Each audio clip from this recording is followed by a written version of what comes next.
Each year we take your feedback from the past meeting and use that to develop content for the next year. So make sure you pass on your thoughts and ideas to either a board member or a staff member and fill out the green evaluation form that is out front. Hopefully you've picked one up. We plan each year in advance at our annual meeting, a year in advance. We just pick a date, when to have it, and hopefully the weather's good. Hopefully sometimes it's not so, or maybe not so good. Today may be a little challenging this afternoon.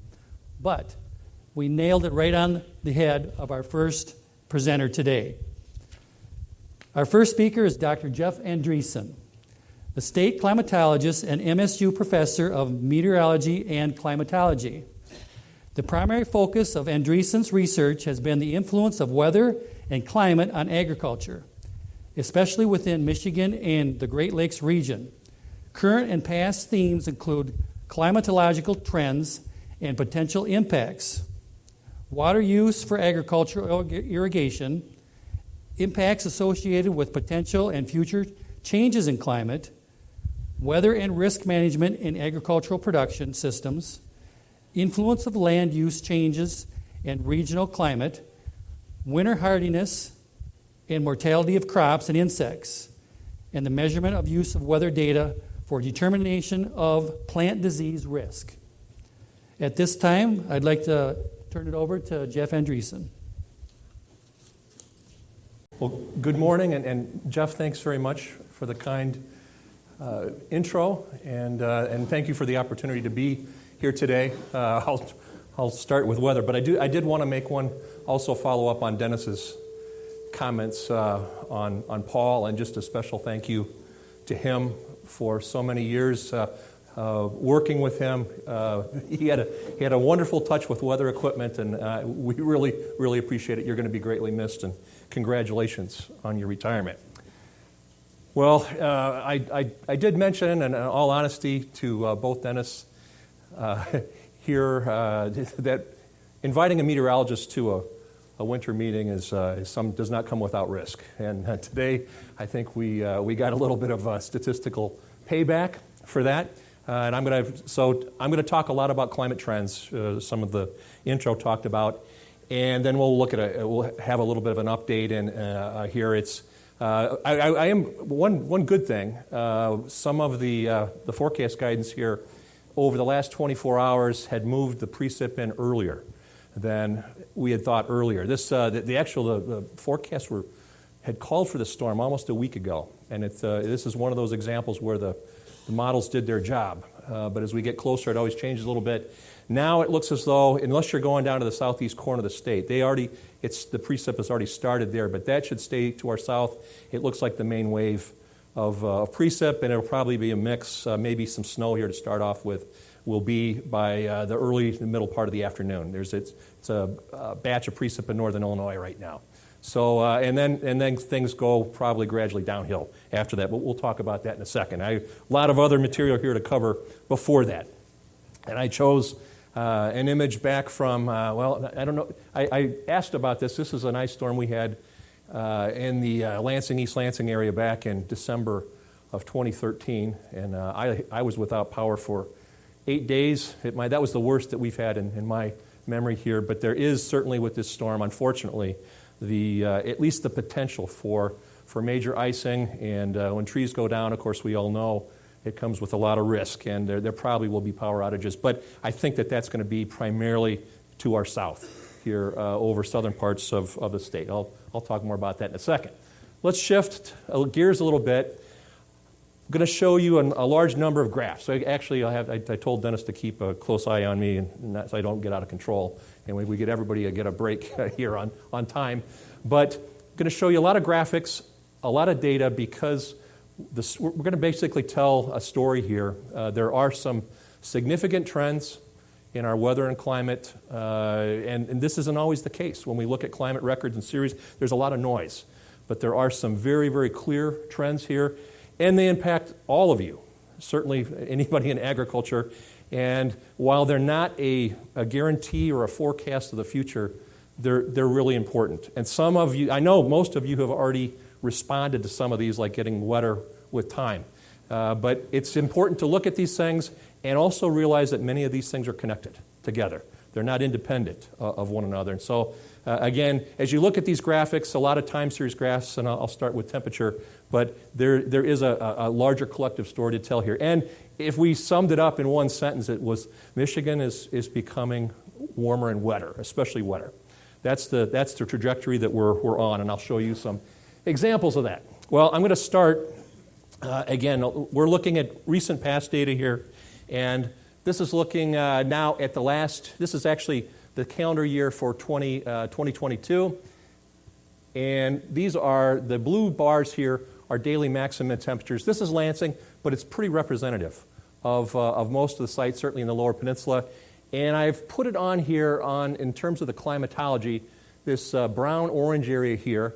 That is the normal max and min temperature for that given day. And you can see the annual cycle here. So again, this actually this is from March 1 through recently here. I thought I had the calendar year, but it's actually a little bit further out than that. You can see the peak temperatures climatologically, not a surprise, in July and into early August. And also importantly note that the coldest time of the year, climatologically here, the last couple weeks of January into the first few days of February. That's when that annual cycle bottoms out. And note, now that we're moving into the second half of February here, we're on the upward. So we're getting longer days, a little bit warmer temperatures. But again, looking at this and all these daily temperatures here, you can see that 2022 generally turned out to be a warmer than normal year. But the red here, those are the maximum high temperatures for the given date, and then the blues are the record lows. So those are the extremes for those days at Lansing. But it's important to note, I think, especially given where we are, and I'm going to talk a little bit about this, it's been a very, very mild winter. That's an understatement. We had 3 cold outbreaks, one at Thanksgiving. That was an early one, early onset, and of course at the time, a lot of us felt, boy, the winter's really coming on early this year. That you can see right there. Of course, it lasted about a week or so. Then, arguably, the worst winter weather of the season thus far, and that was the blizzard right before Christmas. In several days, you can see really cold. We're down in the blue area here, but again, that lasted about a week and then let up. And by New Year, we were way up. We were actually almost to the other extreme in terms of very, very mild conditions. And then we also had here, more recently, at the end of January, beginning of February, we had another period of some colder temperatures. But that's it. 3 periods. Other than that, we've got all of this, a lot of these blue bars here are in that red area, much above normal.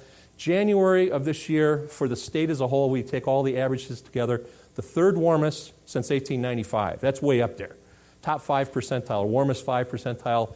If you look at the 3-month period, November through January, that's the 7th warmest since 1895. So if it seemed unusual, it was by all of our records and all of our standards.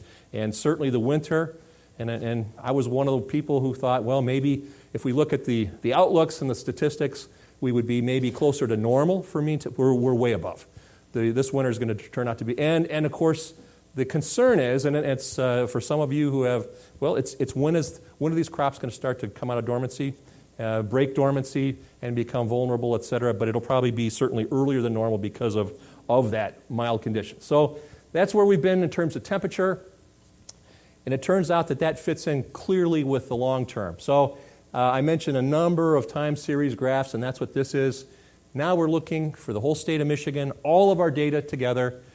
Each one of these black dots, that's the average temperature that year for the state. More importantly, this thicker red line in here, and there are some different colors, that is a moving average, a 9-year moving average fit to the data, and that shows us basically the longer decadal type time trends. And I think that's the most important thing to look at. And so if we look back to the beginning of last century, you can see here there was a sideways pattern with very little change for the first 20 years or so of last century. We had a warming of about 1 degree Fahrenheit during the 1930s and up to about 1940. That was followed by a decreasing temperature trend of about a degree Fahrenheit, a little bit less than that lasted until 1980. And then we had a rapid warm-up between 1980 and around 2000. And that's about 2 degrees by itself Fahrenheit. That's a fairly significant change. That's a big one. But the intriguing thing is that after about 2000, 2005, you can see that we've been sideways. So there's been a leveling off of that warming trend that's occurred. One other thing that's also important to note here, especially for agriculture and producing food, and that is if you look at the scatter of these points around that long-term average, you can see that there are periods of time here where there's not much scatter, not much change, not much variability from year to year, while in other parts of the graphic, especially here over the last 20 years, there's lots of big swings. So you can make, I think, a very convincing argument that our interannual variability, and we have numbers to show this too, that variability has increased. And that's a big deal, again, for agriculture because many times it's not really the mean that we're adjusting to, but the variability is much more complicated to deal with. Big swings from one to the other, and we've had both the warmest years on record here over the last decade or two, and we've had some of the coolest.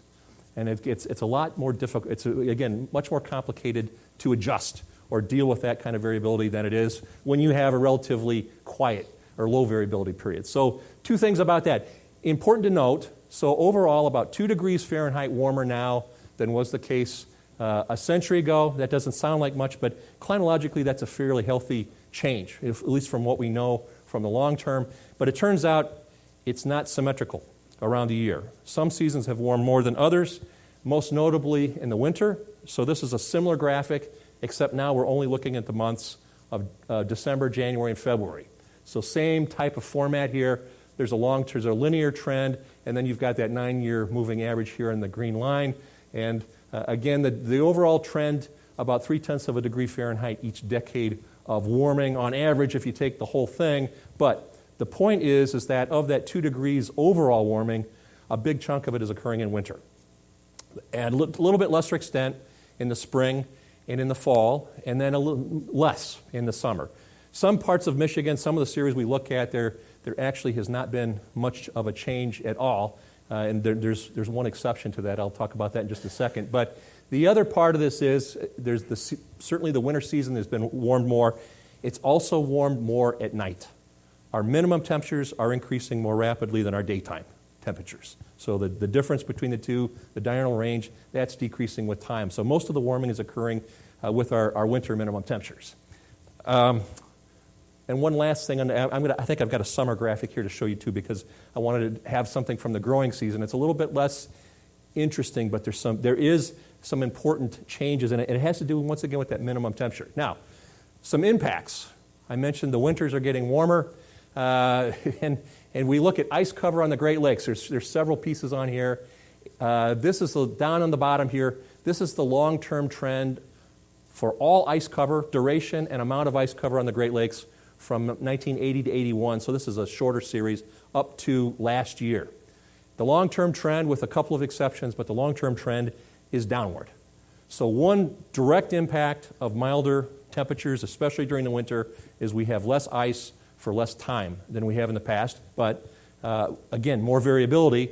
We have both the lowest ice cover, and by the way, this year, this is current year here, 2022, 23, and this is where we are right now. The blue line's the same graphic for total ice coverage. The green up here is where we should be. That's the normal. So right now you can see we're at the current value, just a little over 6% of the lakes covered. The normal is up above 30. So a fraction of normal. And again, this is by at least one standard. I believe this is the lowest on record. And so you can see that here as well. But at the same time, you've also got some of these bars. You can probably guess what years those are. 2013-14 and 2014-15. The two most severe back-to-back winters in Michigan in over 100 years. Now, again, there probably are only 4-letter words that most people would have to describe those winters and dealing with that, but those two are exceptions to this long-term. So, again, the point is that even though the long-term trend is clearly downward, we've got an awful lot of variability. And for our climate, as we look especially at the late winter and the springtime, the amount of ice on the lakes, whether it's very high, like in 2014 it was, or very low, like it is now, that has an influence on our warm-up. during the late winter and early spring, the seasonal warm-up.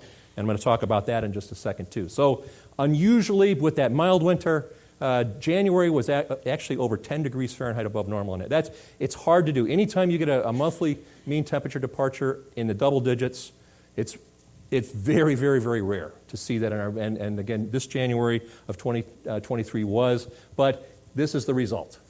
And again, ironically, this is the cold outbreak around Thanksgiving that we had. You can see the ice jumped to that cold outbreak. It just that the cold outbreak didn't last very long, and we've been going sideways ever since. So unusually low ice cover this year on the lakes. What about extreme minimum temperatures? And of course, with wheat producers here, one of the issues we always think about it, and fortunately it's not a major problem most years, but that's looking at killing the plant's dormant state with no snow cover or getting caught with no snow cover. So those extreme minimum temperatures are still important, even though usually we're fortunate that way, not like the northern plains where it's a little bit more severe. But there have been changes as the temperatures have warmed up. This is looking at a statistical distribution and thinking you to think back about some of your statistics classes. And we're looking at two time periods, two 30-year time periods. One is the current normals period. That's in the lighter blue here. And our current normals period for our climate is 1991 to 2020. And the earlier one, 1951 to 1980, is a 30-year, well, we had the normals back several decades ago. But the idea here is to show the change in the severity, and this is for Traverse City, but we see this all over the state. This is the extreme lowest temperature we record in the winter. What's the cold? So you can see at Traverse City that lowest temperature somewhere, well, minus 10 Fahrenheit or so on average. But here's the gist. If we look at this distribution, again, this is looking at the frequency of those values. Where does it lay? You can see that the average here currently, it's actually about minus 7 Fahrenheit. But back in the middle of last century, 51 to 80, it was minus 15. So we've had a whole shift of over 7 degrees Fahrenheit warmer or milder.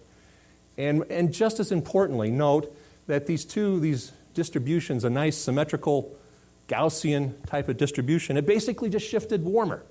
That's the simplest possible case of changing anything in terms of climate. You just move the whole distribution one direction or the other. And for these extreme minimum temperatures, that's what we are seeing. So again, warmer extreme min temps are definitely taking place with time. Here's another graphic. This is a research project we wrote up and finished up here just a year ago. It was actually looking at winter mortality of insects in the Great Lakes region. Because if we look at so minus 20 Celsius is about 4 below 0 Fahrenheit. This is also an important one, of course, for wheat.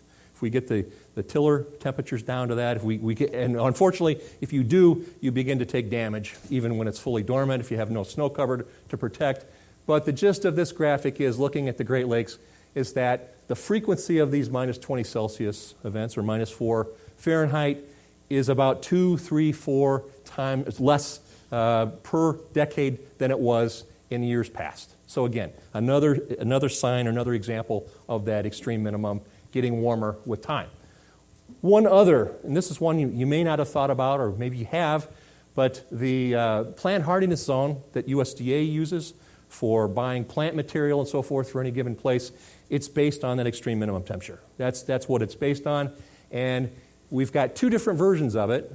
The early version, which in 1990 reflected that normals period, a lot of what the 1951 to 1980, and then there was an update made here about 7 years ago that's based on 81 through 2010, and those are both of the maps that resulted. The important thing is here is the one up here. This is the change between those two versions, and you can see for where the reds are, those are increases in, it's less severity.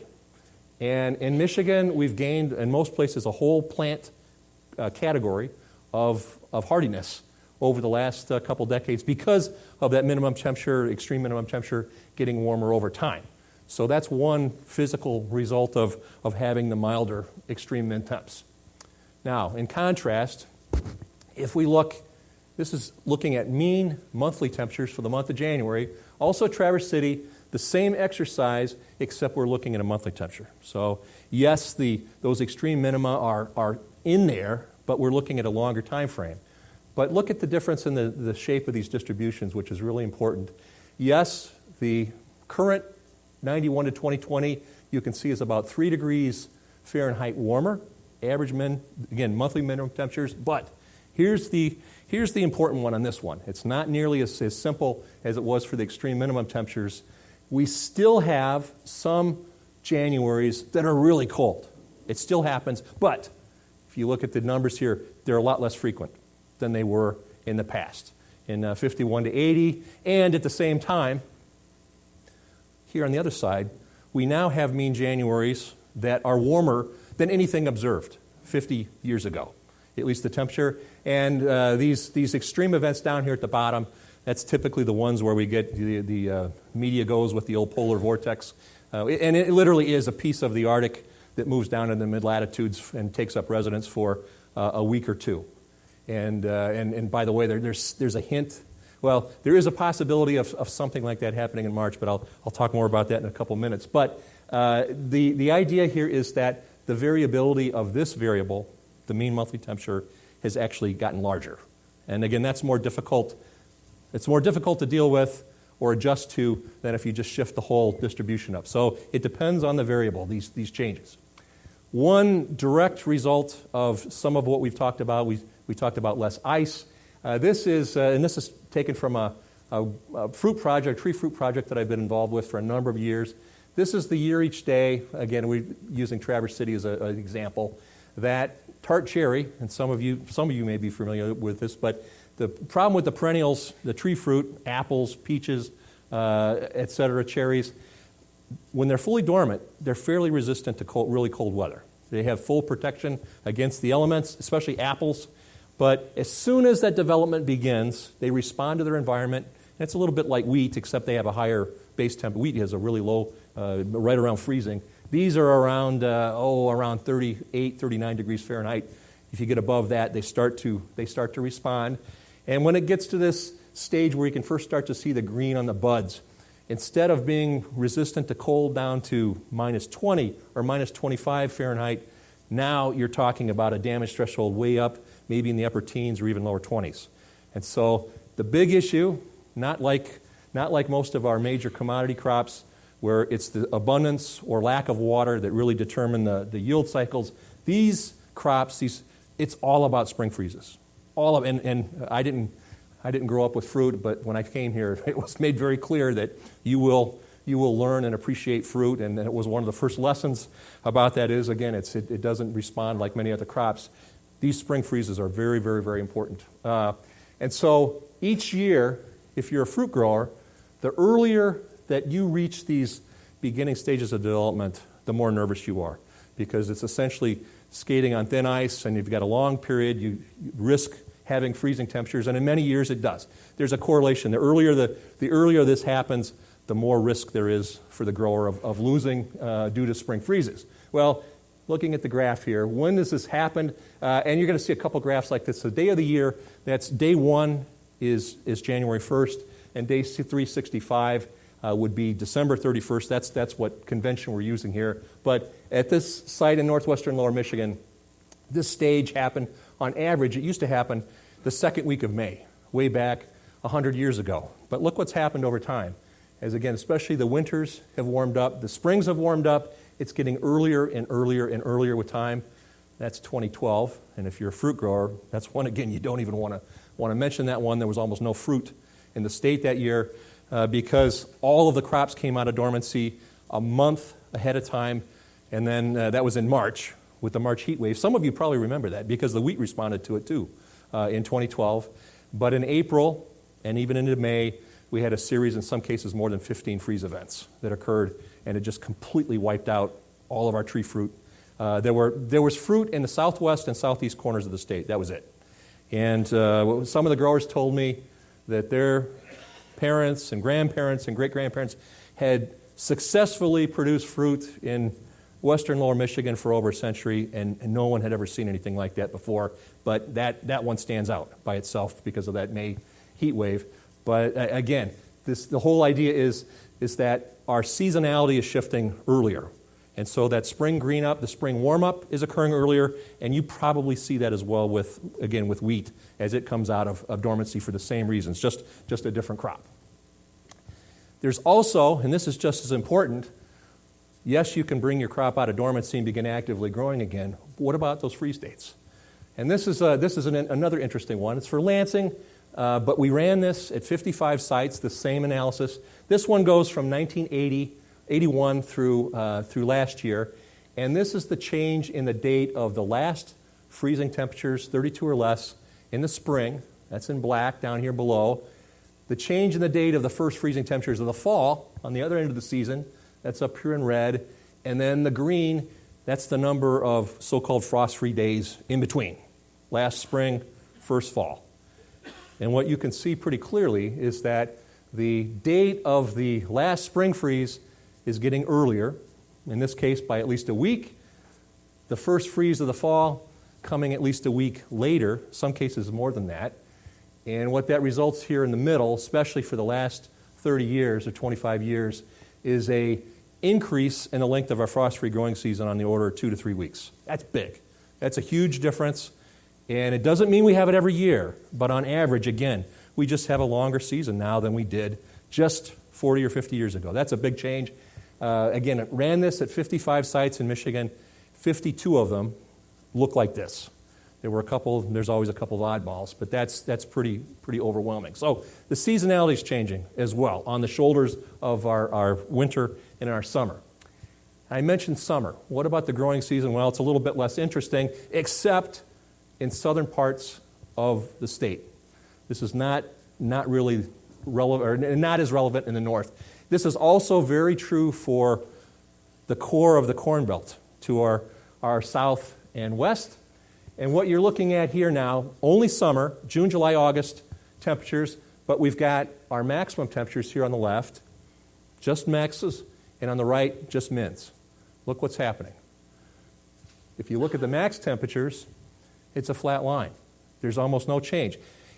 Same token, if we look for evidence of extreme warm events, remember we looked at extreme cold, if we look at extreme warm events, there's no trend in that either. But there is a trend if we look at nighttime minimum temperatures. And you can see that is increasing.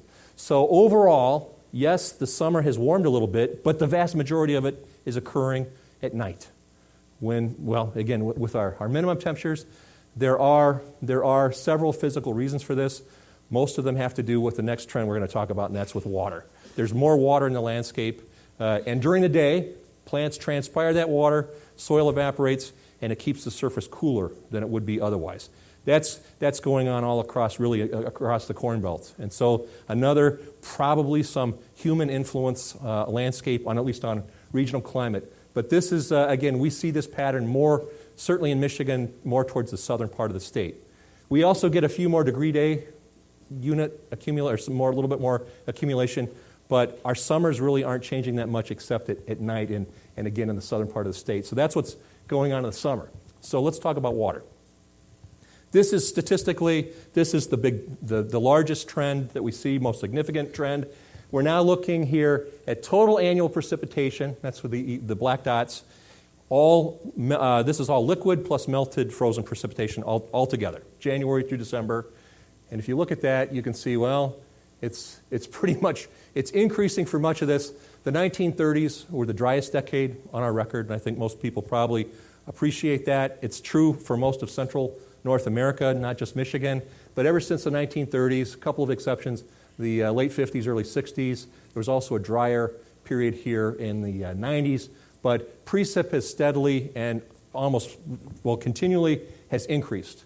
2019 is here. And again, I know for many of you that was a very, very challenging year on both ends. Well, I'll say a couple things more about that in just a second. But that's the wettest year on record for Michigan. But this long-term trend is still going up. How much? It's about 10 to 15% versus what it was here in the middle of last century. That translates to about 3 or 4 inches. How much is that? Well, I think most of you appreciate, Our summer precip, how much do we get on a normal summer month? June is our wettest month at most of our sites, but there's some variability there. But we're talking 3 to 3.5 inches typically. Some cases in the southwestern part of the state, in the western UP, it's between 3.5 and 4. That's a normal monthly total. So one way of looking at this trend here, is that on average, we have a whole month of extra precipitation, on average, that we didn't have just 50 to 60 years ago. That's a lot. It's a lot of extra water, and of course, for our rain-fed crops, this is a huge, huge issue. And overall, and the first direct result of this is we're just less likely to run out of water when we need it than we were 50 years ago. There's just more water there. There's a lot of nuance to that, and there's also, of course, you can have too much of a good thing. And I'll also talk about that. But that's the background trend, which is and seasonally, this is occurring in all seasons. Not like what we saw with temperature. Why is it happening? Why do we get 10 to 15% more? Well, first of all, we've got more days with precip. This is on the top here, this top green line. This is the fraction of days with at least 1/100 of an inch or greater. It's for station in St. Joe in the southwest, but this shows up all over the state. You can see that's clearly been increasing here. The fraction of wet days. The one on the bottom, interestingly, that's multiple wet day events. So wet days that follow wet days, that's increasing too. Both those are going up, so that accounts for some of the increase. But the big increase, or the larger share of that 3 to 4 inches, is because we're having more precip per event. That's the two physical ways you get more annual precip. These red dots here across our region in the Midwest, these are increases at individual station sites. This is looking at the 10, if you take the total of the 10 heaviest precip days each year and sum those up, is that increasing or decreasing? And that's what you see with that. So not only is the average amount increasing, but the heavy events are increasing as well. Here's another. This is for the 1%, the really extreme events. All of those are increasing. There's a number of other pieces of evidence. We set a new record in 2019 for a new 24-hour precipitation record over in Mason County, 12.95 inches. And I think the thing notable about that is that that actually fell in less than 12 hours. It's a 24-hour record. But it not only broke the old-time record, which was 9.78 down in Bloomingdale in Van Buren County, but it was a record that had stood since the early 1900s, so it was over 100 years old, and it blew it away by almost 3 inches. There was also another event back interestingly, in Mason County about 11 or 12 years ago near Ludington, and that was 11 inches, but we couldn't put it into the records because the gauge broke. And so it wasn't, we knew that 11 inches fell. The guy even had a photo of it and caused problems, but because the gauge failed, it's one of the rules. So you could argue that this record has been broken at least once. We've also had a number of other flooding events, the big Keweenaw Peninsula Father's Day flood here a couple years ago. There have been a number of these. So that unfortunately is increasing. And it's something to think about, at least in terms of infrastructure, in terms of your drainage. That's a huge issue, of course, in this part of the state. But those extreme events, unfortunately, as a part of that increase, they're increasing as well. Here's one for wheat I threw in.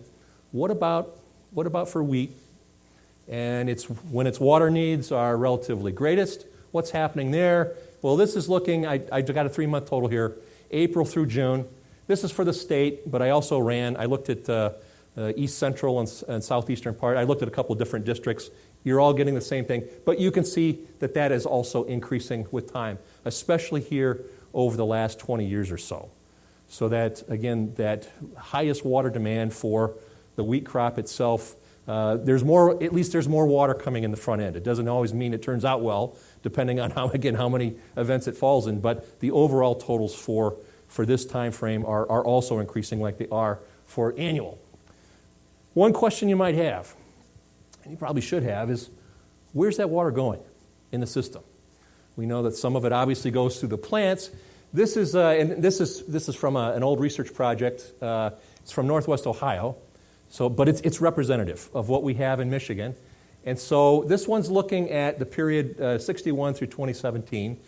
And here we're breaking down the water balance, starting with the precipitation. That's up here at the top. That's the black. And you can see, just like we saw before, about a 10 to 15% increase in precip over this time. It's getting larger. And then the three different places the water can go.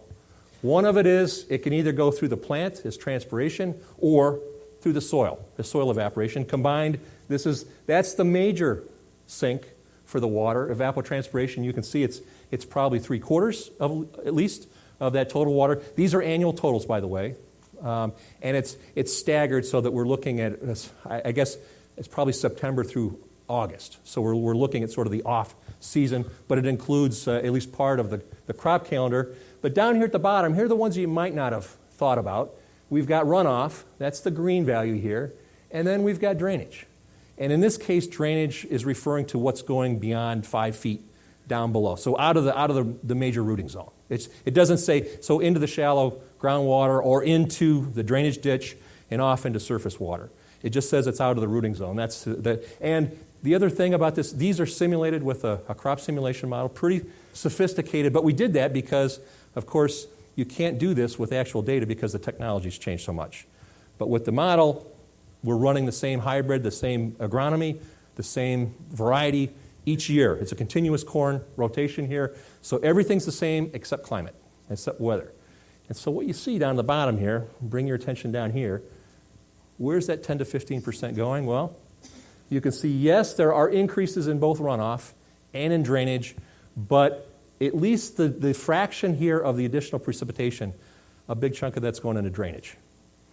That's so that extra water, where does it end up? And again, thinking about the landscape here and what you work with and manage, that's an important change.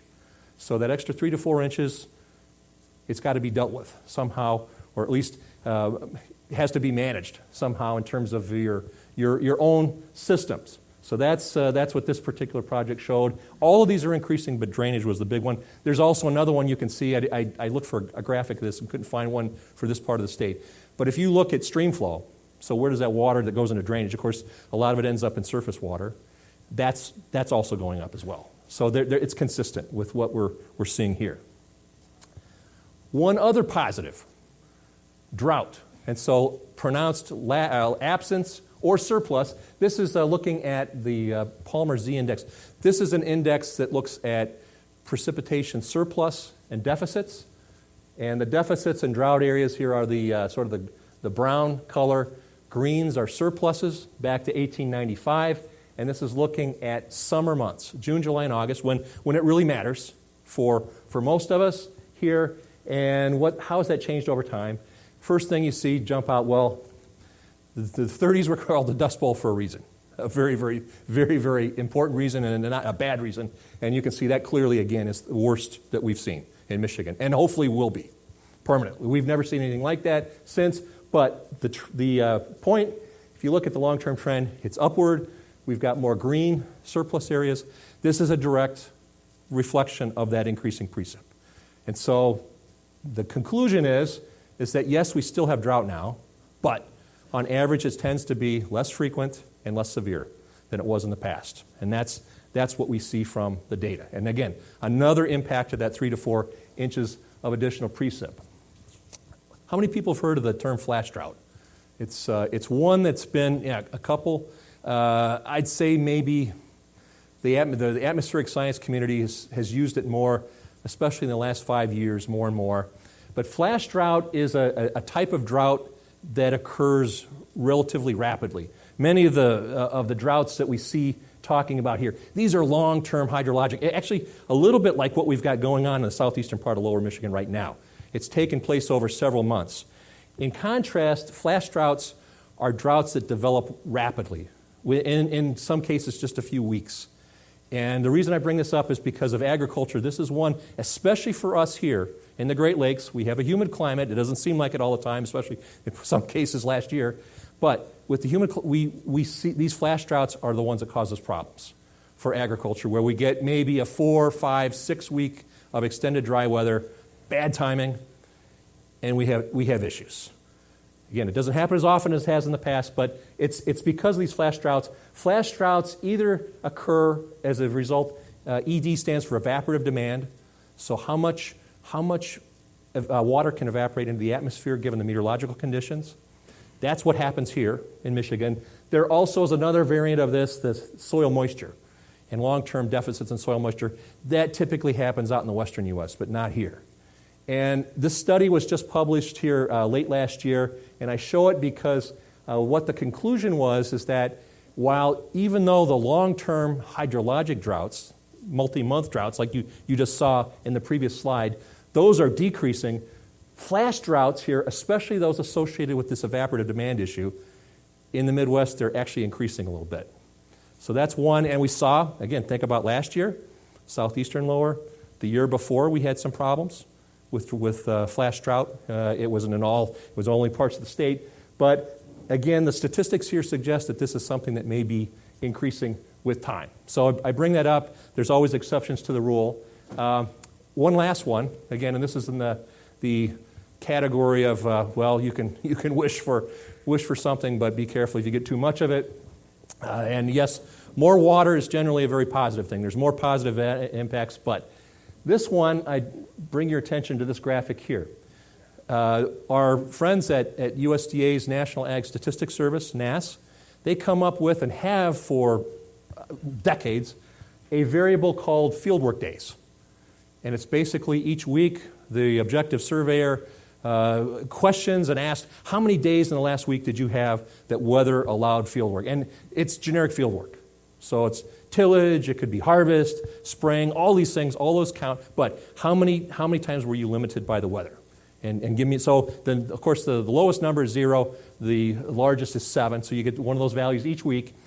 And if you take those statistics and you put those together for a given period, and run those over time. This particular graphic goes from 1999 to 2019, and I'll start with the boring case. For the months in Michigan of June, July, and August, that is a straight line. There's been no change. And you said, well, wait a minute, you said we're seeing more wet days, but that's only part of it. But if you look at that actual fieldwork days variable, it's a flat line. But if you look at the spring, this is April and May, a total in this case of 60 days possible of possible fieldwork days during this period, it's a distinct declining trend with time. The same thing happens in the fall, in September and October, but not as severe as this. The slope of this line, it's 1 day per year, less fieldwork opportunity than we had before.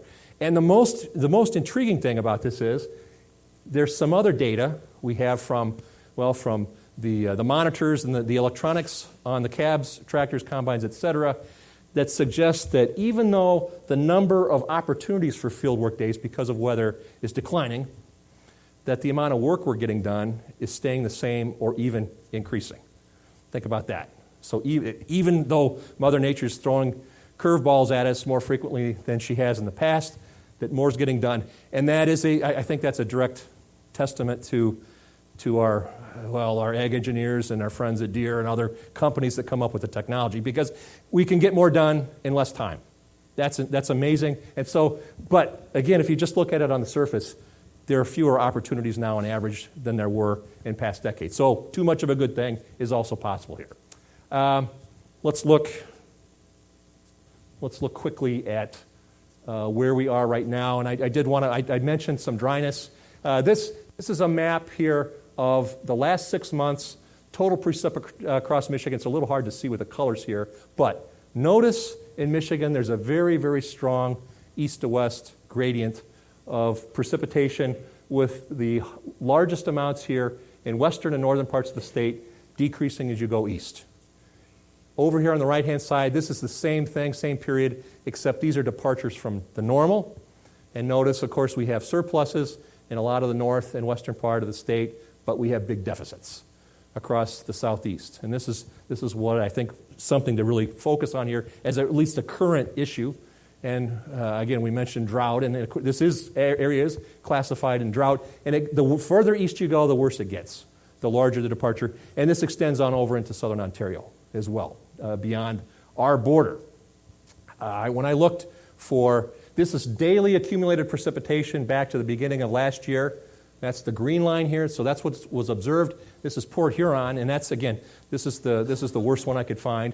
But if you look at all of southeastern lower Michigan, you'll see something like this. The brown line here is the normal daily accumulation of precipitation, and you can see that this green line just falls further and further and further below or behind normal. And as we get up here towards, I think this one went through Monday of this week, normal for that, this is a 14-month period, just a little under 39 inches. We've only had 26 or 27 inches with a 12-inch deficit. That, for Michigan, that's really large. We don't see that very often happen. But the fact, this goes, so if you look at this line here, where does the observed line start to really deviate from the normal? You can see this one goes all the way back to really the late spring, early summer of last year, and it's continued. So the lack of water in the landscape, and I don't know how many of you have looked, I've had certainly a lot of questions from people said, I don't see any tile, I don't see any water running at all. What's going on? Well, this is it, especially if you're in if you're in the southern part of the state. But this 12-inch deficit, that's significant. Remember how much we get? Yes, sir. Question? What you're saying is that precipitation's been going up. Right. How do you explain the drop in lake levels so drastically? This kind of explains that. Yeah. But this isn't the total. I mean, you look at where even a year and a half ago, our lake levels have dropped on average about 2.5 feet. They have. It's a really good, and I should have brought this up. The lake levels, of course, precip is the number one variable. What's coming in? But that's not the whole story. The other part is, well, what leaves? And that's evaporation.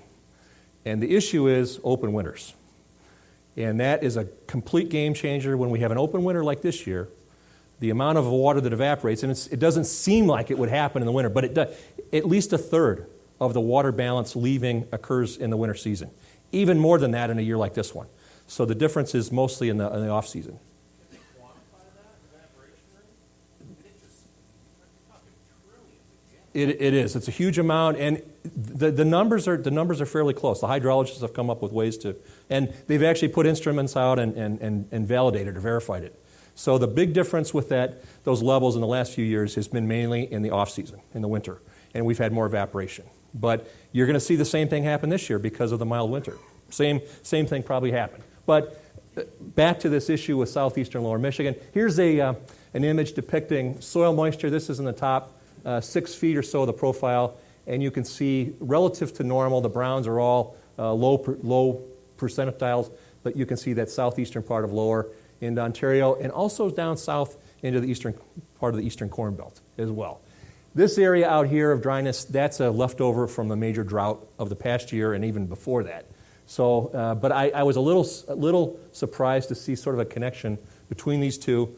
Again, even though we have drought conditions currently in Michigan, this is the latest drought monitor, we also, in Michigan, again, it's a good thing, it's a blessing, we typically don't see D2 severe drought here. It just doesn't happen very often, but we now have, it's a little under 10% of the state by area, concentrated in the southeast, and then you've got D1 for moderate, and then the abnormally dry, or D0. But this is held firm over the wintertime.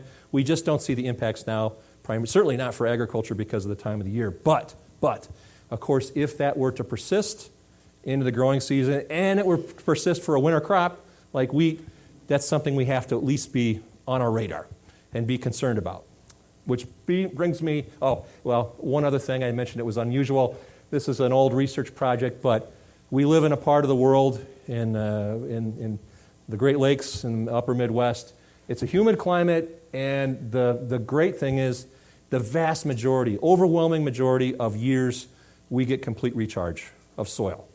As you go west, out into the western Corn Belt and into the Great Plains, that definitely is not the case. It's a function of how much precip, how much evaporation takes place. This is the fraction of years or the number of years out of 32 that you get a full, and this is the top 3 feet of the soil. But in Michigan, again, it's very rare to not have pretty close to full recharge.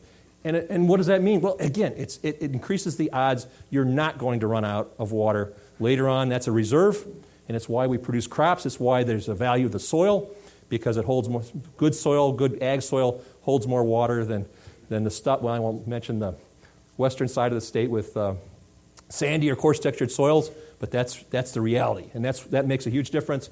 It's even better when we were able to recharge it each year.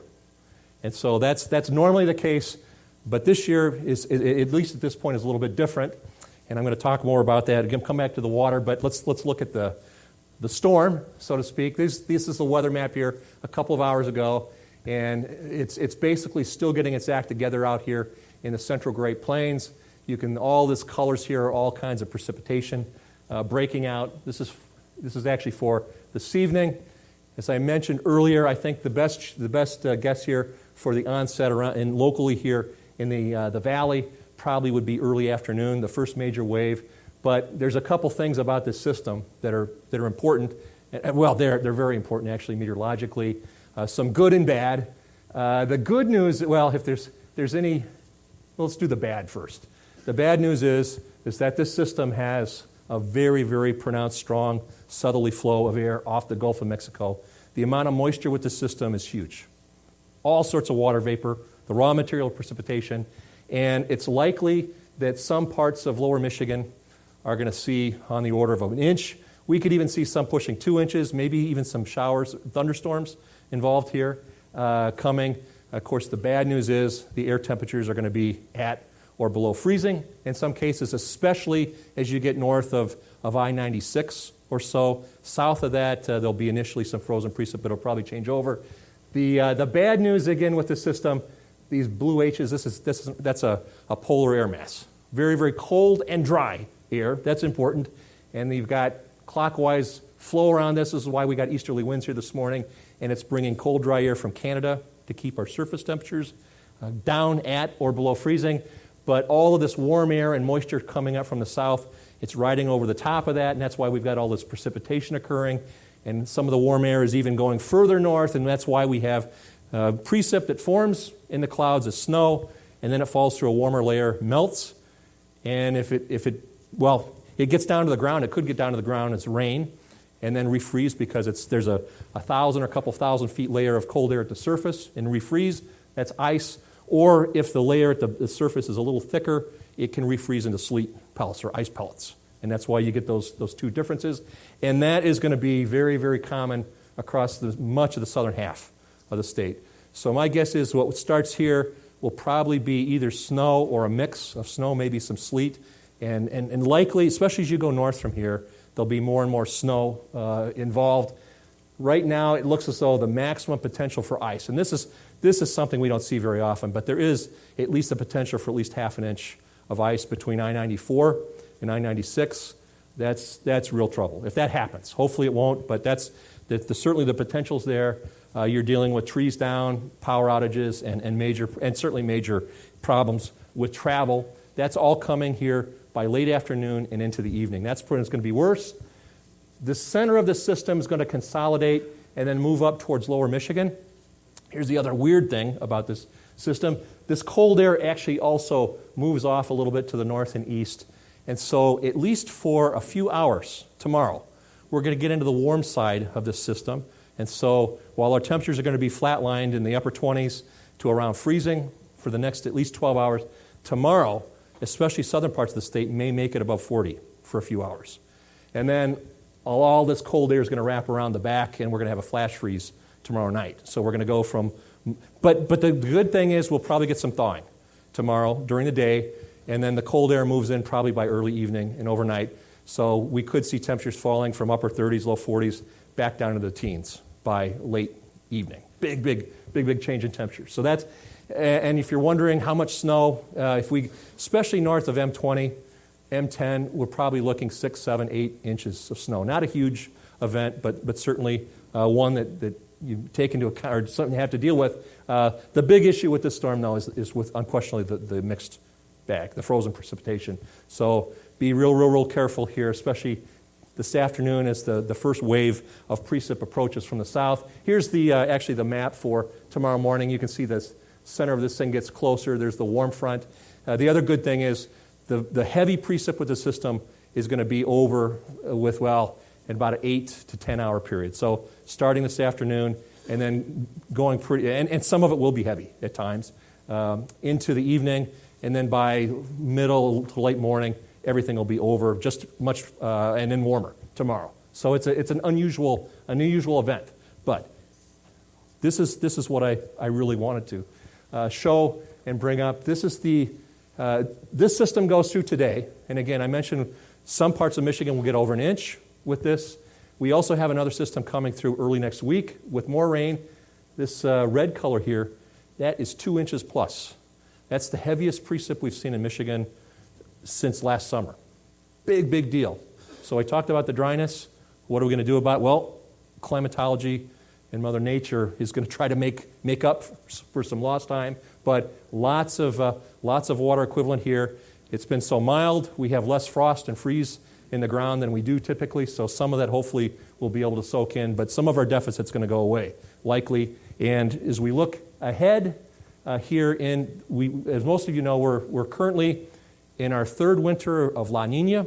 That's unusual. It's only happened twice since 1950. This is one of them, but the line over here, the blue and the red, these are the consensus of the equatorial Pacific. When this thing is less than half a degree Celsius cooler, that's a La Nina event. When it's more than a half a degree warmer than normal, that's El Nino, the two phases of El Nino, Southern Oscillation, or ENSO.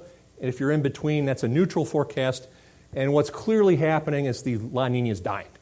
It's going to be gone by probably by the late spring.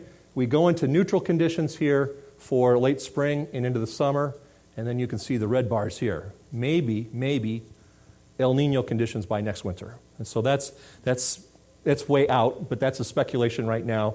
Is what we're looking at least statistically and probabilistically. One other thing I would mention about that is that if we look internationally at our ag production world, there's unquestionably there are higher yields and higher productivity during El Nino episodes than during La Nina. Of course, I know those of you following what happens in South America closely with the soy industry, Argentina had a really severe drought this year during their growing season. Brazil, in contrast, had a really good year in most of their production areas. But La Ninas are usually not good in terms of global production. El Ninos are better, and that's, again, statistically, we may be moving into a La Nina event by next year. So that's the long term. But back here to the more immediate future, the next couple of weeks, where are we going?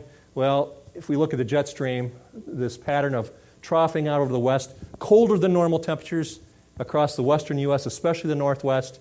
Michigan is in this sort of boundary area in between the colder area to the west and then an area of much warmer than normal conditions. We've been in that for a lot of the winter. Similar pattern to that, but I think the big story, so that is expected to continue the 8 to 14 day takes us through the whole first week of March. Very, very similar and very, very high probability. It has us normal to above normal or warmer than normal for that time frame. This is the message. Very, very active storm track through the Ohio Valley and much above normal precipitation. We just saw evidence of that, of course, with the next week, and that is expected to continue into March. So look for much more in the way of precipitation. A lot of it will probably be liquid, but there probably will be more frozen. And at least for the first half of March, that's looking pretty good. Now, there's how many people have heard of a sudden stratospheric warming event? I thought we might get a couple. That's a new thing. It's something, well, I won't go into the detail. Actually, if you read my column in Farm Bureau, I'll talk about it in our weather briefings as well.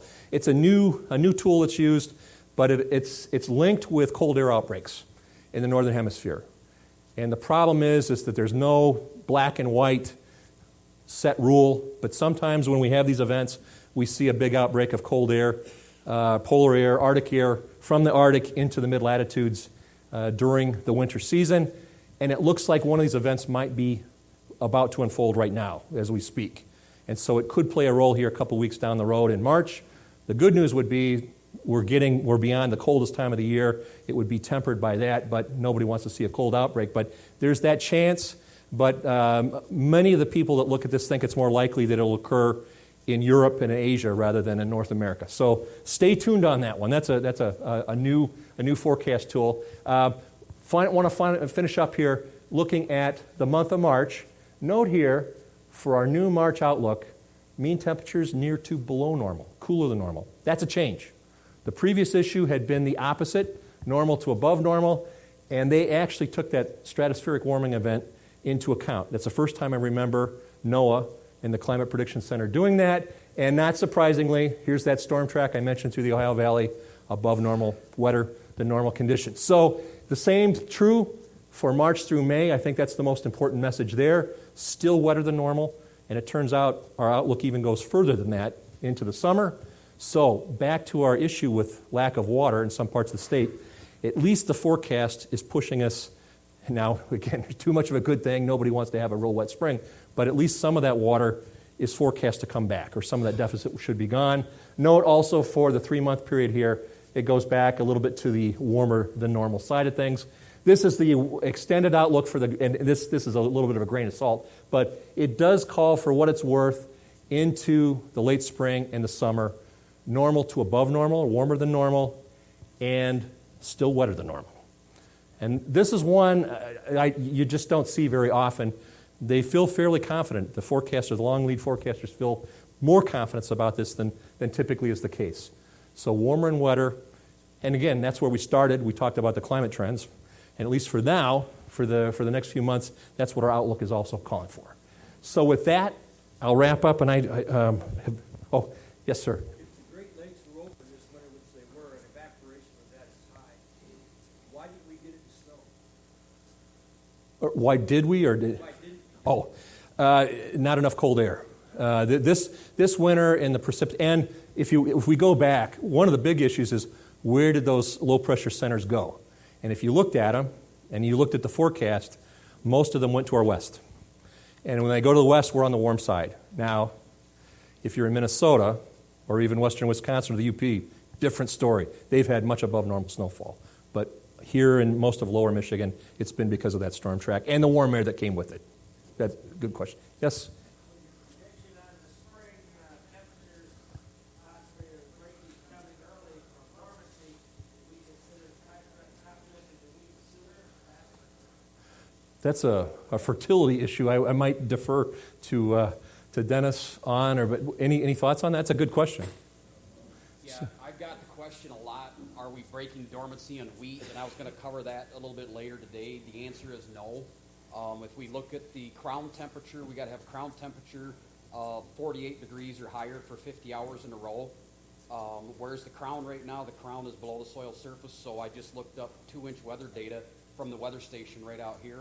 We've only reached 42 degrees for over the last 2 months 7 times in the hourly temperature. So we have not broken dormancy, even though the crop looks good. It's not buried in the snow, so you think it's green and it's growing, but it should still be dormant. And thank you again, Paul, for that 2-inch soil temperature, by the way, too. So delay, you don't need to get out there early and start putting nitrogen on. No. One other follow-up to that, too. If it is wetter than normal, the soil temperatures are going to take longer to warm up. So that would be another factor to keep them cooler than they would be otherwise. I'm a little surprised that we haven't, some of the warm weather we have, it shows you how much warmth it does take to warm up the soil. Good question. Yes, sir. You're on the spotlight. We have a guy at the coffee shop that asked this question. All of this moisture comes up from the Gulf. Right. Where's all that salt Oh, go? I don't know if everyone heard. That's an interesting one. So all of this evaporation, all the water vapor, of course we have to have water vapor. The lakes provide a little bit of it, but the vast majority of it comes from the oceans, especially the Gulf of Mexico. Well, we know if you jump in there, there's a lot of salt in there. What happens to it? And it's an easy one. It's back to the old chemistry or maybe physics. When the water evaporates, the salt sublimates out, drops out. So you only get, it's like distilled water. The salt doesn't come with the water vapor. It stays in the solution. So fortunately for us, so it stays there. Actually, in areas with a lot of evaporation, it actually increases the salt content because of that. There's more salt in the same water. It stays in the solution. Only the water molecules come out and vaporize, and they don't carry the salt with them. Now, in some places we can get salt particles that the water condenses on. or as a nuclei. But that typically is in coastal areas. But most of the salt that's in the original solution in the ocean, it stays in the water, fortunately. So it's like distilling the water. Yes? You have a slide up there that showed from 1980 to the year 2000 that we had a dramatic change in temperature. Right. Is there any explanation as to why we had such a dramatic change there? No, but it's important to note that there also was a change in other parts of the world at the same time. But here's another important thing, too. You've seen it leveling off here over the last couple decades in our temperature. In many other parts, even of the U.S., especially the western U.S., it's still going up. The Midwest, in the middle of the North America, is a little bit different than most other areas of the world, but it isn't really clear, at least in terms of a physical change, why we saw that rapid warming over those 2 decades. It isn't really known, other than it was observed in a lot of places, but it was especially strong here. Good question. Oh, yes. Sorry. What was the name of the new phenomenon, the cold air outbreak? Sudden stratospheric warming event. And sometimes you'll see that, of course, the meteorologists have acronyms for way too many things, but SSW, sudden stratospheric warming. And the word stratosphere, of course, is the second major layer of the atmosphere. The troposphere is the lowest one. It's about 10 miles thick at its largest. That's where the vast majority of our weather takes place. And so if you're a meteorologist, that's basically what matters. You look at the troposphere, and so you say, well, who cares about what happens in the next... The stratosphere, by the way, is that crazy balloon, the Chinese balloon. That was in the stratosphere. And mining it, up in the stratosphere in that second layer, it plays an important role in a number of things, but not typically in weather, but that is different. And it's a reminder that some of the circulation that goes on in the stratosphere, which is not the same as what happens in the troposphere, does actually connect down with the low layers. And that right now, that's where the science is. They're trying to figure out what's the physical nuts and bolts connection between those 2 layers, and why do we see something that happens up in the stratosphere when typically nobody cares about, but it actually has an influence on and it has to do with the flow of the jet stream. And the 5 second or 5 cent version of this is when we see these warming events, the jet stream, which goes around both hemispheres, both the north and the south, it becomes, most of the time, it's mostly west to east. And it's there because of the imbalance in heat between the low latitudes and high latitudes. And typically it's mostly west to east. But after these stratospheric warming events, frequently we'll see it weaken, and it gets all wavy. Big north-south deviations. And of course, if you look at your weather, those are the big ridges and troughs, and you get stuck under a ridge, you're going to be way, way warmer than normal. Or the opposite. If you get a trough, you're going to bring down air from the high latitudes, from the Arctic. And so that's physically sort of where that cold air connection comes from. I know, yes? So you're saying that balloon might have actually been legitimate? Well, we can talk to the pilot who took it down. He was excited, but that's a good question. I think we can confidently say that there wasn't a whole lot of weather observation going on with that particular balloon. So, One more question. Yes, sir. Out of all of these present and past forecasts, what is the percentage of them being anywhere near right? I will start by saying I have heard that question before. Or how does somebody who's wrong 90% of the time? There's a number of versions of that. But the reality is, and it's some good news, is that it's getting better, but it depends a lot on how long, what the forecast lead time is. So for the next 6 hours, you can do fairly well. But if you talk about 6 days, you may be in the right direction, but a lot less detail. And by the time you get out to 3 months, you're still better than flipping a coin or a rabbit's foot or whatever else you've got, lucky. But the science is getting better. But there definitely is there's definitely a constraint, but especially the short term. I mentioned that this storm that came through, that was on the model 7 days ago. And that's not easy to do. So and it also depends on the variable. Temperature is more accurate, the forecast, definitely than precipitation or wind. And some of those are the ones we want, for ag operations, but they're more difficult to forecast. So it depends on both how far out you want to go and what the variable is. And again, there's still some of those short-term forecasts, depending on how you define what's accurate, they're 90% for the next 6 to 12 hours. And it's getting better with time. And it doesn't show up except in the statistics. So it's not hopefully what it could be, but it's getting better. So that's a good question. Okay. All set? Thank you very much. Thanks.